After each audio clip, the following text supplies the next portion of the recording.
Who doesn't know it's only in Nyamira that somebody can launch empty boxes in the name of medicine? Nyabaru Momanyi, Deputy Speaker Nyamira County Assembly. Niseme shukran sana Mheshimiwa kutoka South Mogrango, umetupa sababu ambayo ulikuwa unataka kujua ni nini. Actually sisi kule Nyamira hatupanduki na hatuendi kuangalia nyuma. Hatungatuki.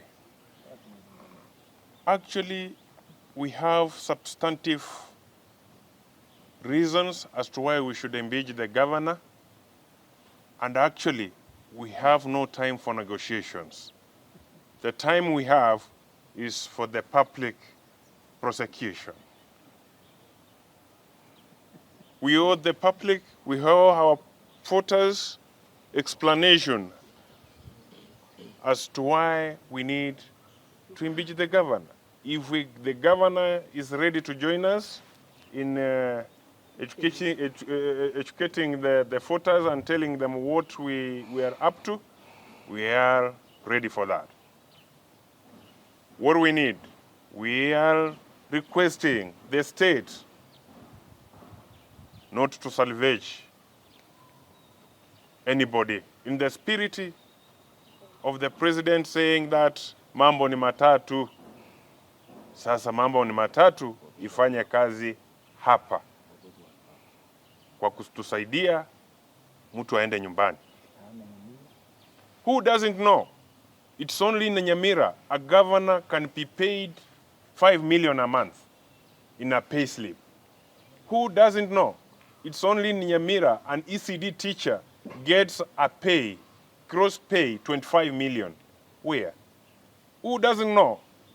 It's only in Nyamira that a doctor's plaza can take 6 years to be completed. Who doesn't know? It's only in Nyamira that somebody can launch empty boxes in the name of medicine. And somebody shamelessly admits in the Senate that it was more of an oxygen than drugs. What a shame. Who doesn't know? It's only in Nyamira that somebody has not completed the headquarters for the last 10 years. Other counties, that's a forgotten case. Who doesn't know that it's only in Nyamira that a governor cannot afford to construct street lighting?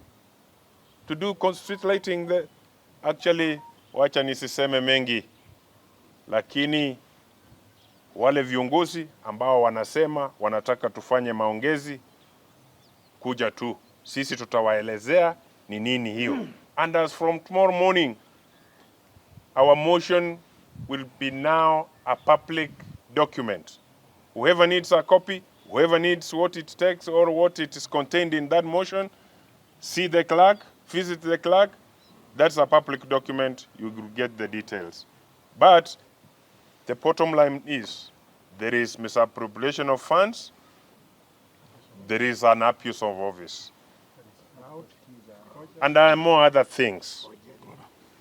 I say thank you, na tunaomba maombi kanisa ituombee. Wale viongozi wa kanisa ambao wametumwa kuja, tutawaambia ni nini ambayo hii tunafanya. Lakini si kutuambia eti samee, tunasemea nini? Sisi tulipepa Biblia, tukasema so God help us. So let God help us and guide us. Thank you very much.